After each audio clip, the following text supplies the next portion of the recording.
এবছরে জাতীয় স্মার্টফোন খেতাব পেয়েছিল এই স্মার্টফোনটি, রাইট?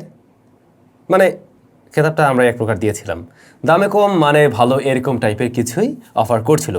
কথা বলছিলাম রেডমি নোট 11 নিয়ে। স্মার্টফোনটার রিভিউ আমাদের চ্যানেলে 2বার দেওয়া হয়েছে। স্মার্টফোনটা আসলে জাতীয় স্মার্টফোন কেন হয়েছিল, দামটা তখন ভালো ছিল এবং ভালো কিছু অফার করছিল, বাট পরবর্তী সময়ে গিয়ে আমরা দেখলাম স্মার্টফোনের দাম অনেকটাই বেড়ে গেল। বেস ভ্যারিয়েন্ট বলেন, তারপর পরবর্তী ভ্যারিয়েন্টগুলো বেড়ে গেল কেন? ওই যে ডলার রেট হাই, আরও অনেক ট্যাক্স যোগ হওয়াতে আর কি মোটামুটি দামটা বেড়ে যায়। এরপরে কিন্তু সে তার আর ওই খেতাব ধরে রাখতে পারছিল না, এক প্রকার বলা যায়। এবং সর্বশেষ এই স্মার্টফোনের নতুন আরও একটা ভ্যারিয়েন্ট লঞ্চ হয়েছিল 8/128GB, যার রিভিউ আমাদের চ্যানেলে আছে। তো 8/128GB ভ্যারিয়েন্টের রেগুলার প্রাইসটা ছিল 23,990 টাকা, মানে 24,000 টাকা। 24,000 টাকায় কিন্তু আমি আমার রিভিউতে বলছিলাম যে খুব একটা জাস্টিফাই করে না, বাট এই মোবাইল ফোনটা এখন আবার দেখলাম অফার প্রাইসে পাওয়া যাচ্ছে দারাজে। আমাদের কাছে স্মার্টফোনটা আছে মনে হয় 3 মাসেরও উপরে। এই 3 মাসে আমাদের ইউজার এক্সপিরিয়েন্স কী ছিল রেডমি নোট 11-এ, সেই বিষয়গুলো নিয়ে একটু আলোচনা করতে চাই। আর আসলে দামটা কমার পরে এখন যে পজিশনে আছে তাতে আপনি কিনতে পারেন কিনা বা কেনাটা যৌক্তিক হবে কিনা সেগুলি আলোচনা করছি। যা বলছিলাম, এটা রেগুলার প্রাইস 24,000 টাকা, বাট রাইট নাও আপনি অফার প্রাইসে কিনতে পারবেন 22,559 টাকাতে। তার মানে 1440 টাকার মতো আপনি ডিসকাউন্ট পেয়ে যাবেন। And guys, did you know Daraz এই মুহূর্তে কিন্তু শপাম্যানিয়া চলছে, মানে পুরো এক সপ্তাহ জুড়েই চলবে শপিং। আপনি এত কেনাকাটা করতে পারবেন, বিভিন্ন রকমের অফার্স রয়েছে, mystery box, flash sell, shake free shipping সহ আরও বিভিন্ন রকমের অফার রয়েছে। চাইলে অবশ্যই ভিজিট করতে পারেন। আর ভিডিও ডেসক্রিপশনে এই প্রোডাক্টের সরাসরি পারচেস লিঙ্কটাও দেওয়া রইল।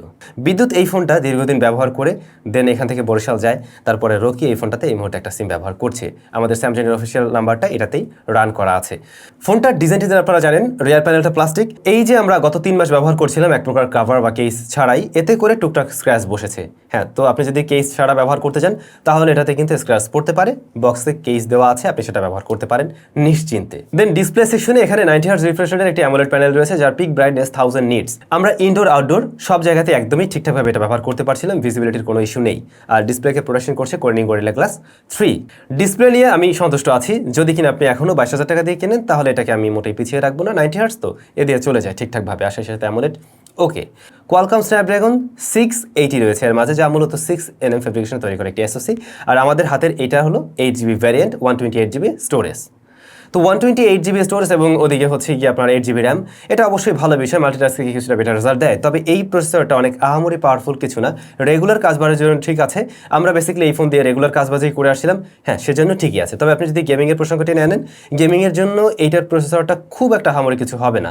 আপনি যদি মাঝে মধ্যে গেমিং করেন দেন ঠিক আছে, বেসিক গেমিং করলে ওকে। বাট আপনি যদি 22,000 টাকার মধ্যে এমন কোনো ডিভাইস চান যেটা দিয়ে মূলত আপনি গেমিংই করবেন, মেইন প্রায়োরিটি গেমিংয়ে, তাহলে কিন্তু এর প্রসেসরটা আপনার জন্য ঠিকঠাক হচ্ছে না। তবে ভালো বিষয়, এই প্রসেসরটা খুব একটা গরম হয় না এবং ব্যাটারি বার্ন কম করে। কেউ একজন বলছিল, মানে আমি কোনো একটা পোস্ট পেয়েছিলাম গ্রুপে, যে তার এটাতে নাকি নেটওয়ার্ক ইস্যু সে পাচ্ছে, কিন্তু আমাদের ডিভাইস আমরা এই ধরনের কোনো প্রবলেম পাইনি। আমাদের রুমের মাঝে গ্রামীণ ফোনের সিমের একটু নেটওয়ার্ক ইস্যু আছে, এর বাইরে অন্য কোনো প্রবলেম নেই। তো ওটাই আমরা ফেস করছিলাম, কিন্তু অন্য সিমে একদমই নেটওয়ার্ক স্টেবল ছিল। ক্যামেরা হিসেবে রিয়ারে 4টি সেন্সর রয়েছে এবং বলা যায় 4টাই মোটামুটি কাজে লাগানোর মতো। অর্থাৎ এখানে আলট্রাওয়াইড সেন্সর পাবেন 8 মেগাপিক্সেলের, মেইন শুটার হলো 50 মেগাপিক্সেলের, 2 মেগাপিক্সেলের ডেপথ, 2 মেগাপিক্সেলের ম্যাক্রো শুটার। এখানে যে মেইন শুটার সেটা বলা যায় 22,000 টাকা যদি বলছে তাহলে একটা অ্যাভারেজ রেজাল্ট দিচ্ছে বা ডিসেন্ট একটা রেজাল্ট আপনি বলতে পারেন। তবে আমরা যদি এই বাজেটের অন্যান্য ফোনের সাথে কম্পেয়ার করতে যাই, অনেক ফোনের সাথেই হয়তো হেড টু হেড কম্পারিজন করবে, কারোর চাইতে একটু পিছিয়ে থাকতে পারে, কারোর সাথে ওই যে সমানই বলা যায়। আবার এই ফোনটার বেস ভ্যারিয়েন্ট যখন কিনা 16,500-তে ছিল, ওই সময় কিন্তু ওই জায়গা থেকে ক্যামেরা বেশ ভালো রেজাল্ট করতো, যে কারণে হয়তো তখন জাতীয় ফোন হিসাবে খেতাবটা পেয়েছিল। বাট দাম বাড়ার সাথে সাথে কিন্তু আমরা সব কিছু হিসাব করব, তখন আমাদের কাছে মনে হবে হ্যাঁ আরেকটু বেটার ক্যামেরা কেন হলো না। তো এই ফোনটা স্পেশালি বাংলাদেশের জন্য আনা হয়েছে, এই 8GB ভ্যারিয়েন্টটা। আমার মনে হয় ক্যামেরাতে আরেকটু ইমপ্রুভমেন্ট থাকতে পারতো। স্মার্টফোনটিতে স্টেরিও স্পিকার থাকছে এবং এর সাউন্ড কোয়ালিটি যথেষ্ট ভালো। একদম ফুল ভলিউমে গেলে কিছু সাউন্ড থেকে আমরা ডিস্টরশন পেয়েছি, এর বাইরে সাউন্ড কোয়ালিটি নিয়ে আমরা সন্তুষ্ট আছি। এখন পর্যন্ত ব্যবহার করে আমাদের কাছে এখানে কোনো প্রবলেম মনে হয়নি। ইভেন এর যে এয়ারপিসের সাউন্ড সেটাও ঠিকঠাক আছে। তবে হ্যাঁ, এখানে ছোট্ট একটা ইস্যু আমি পেয়েছি।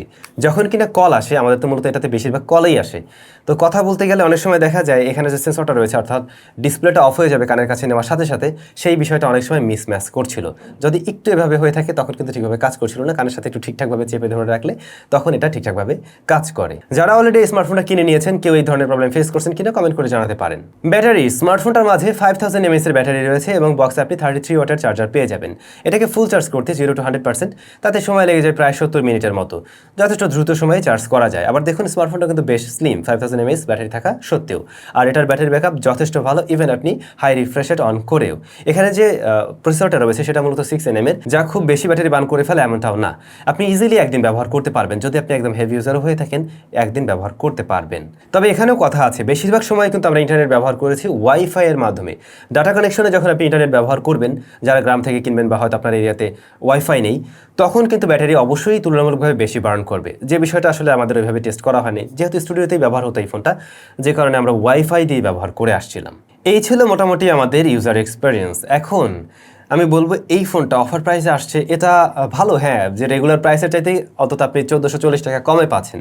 কিন্তু বিষয়টা যদি এমন হতো আপনি 2500 টাকা কমে পেতেন, বা এটা যদি 20,000 সামথিং 20,540 এরকম কিছু হয়ে যেত, তাহলে প্যাকেজটা কিন্তু একদমই দুর্দান্ত হতে পারতো। এখন তারপরেও সব ফোনের সাথে কম্পেয়ার করতে গেলে আসলে তো মার্কেটের এখন যে অবস্থা আপনারা জানেনই, সব ফোনের দাম বেড়ে আছে। ইভেন নতুন যত ফোন লঞ্চ হচ্ছে সব ফোনের দামই বেড়ে আছে, এবং কেন বেড়ে আছে সেগুলো নিয়েও আমরা একটা ভিডিও তৈরি করছিলাম, নিশ্চয়ই আপনারা জানেন। সো কিছু করারও নেই। এখন যদি মনে হয় আমার এরকম একটা ব্যালেন্স প্যাকেজ দরকার, দেন এই ফোনটাকে আপনারা অবশ্যই চয়েস করতে পারেন। আর যদি মনে হয় আমার গেমিং পারফরমেন্স ভালো হওয়া চাই, ক্যামেরা আর একটু বেটার রেজাল্ট চাই, তাহলে হয়তো আপনি অল্প কিছু টাকা পয়সা বাড়িয়ে অন্য অপশনের দিকে যেতে পারেন। কিন্তু বিষয়টা যদি এমন হয় আমি Redmi Note 11 কিনতে চাই, বাট দাম ছিল 24,000 এর জন্য কিনি নেই, এখন একটু কম দাম আছে দেখে আমি কিনতে পারি, তাহলে আপনি কিনতে পারেন, যেহেতু আপনি ওভার প্রাইসে পাচ্ছেন। ডেসক্রিপশন চেক করবেন, যারা কিনতে চান লিঙ্ক দেওয়া রয়েছে। সবাই তাহলে ভালো থাকুন, সুস্থ থাকুন, আবারও নিশ্চয়ই দেখা হবে স্যামজনের একদম নতুন ভিডিওতে। টাটা।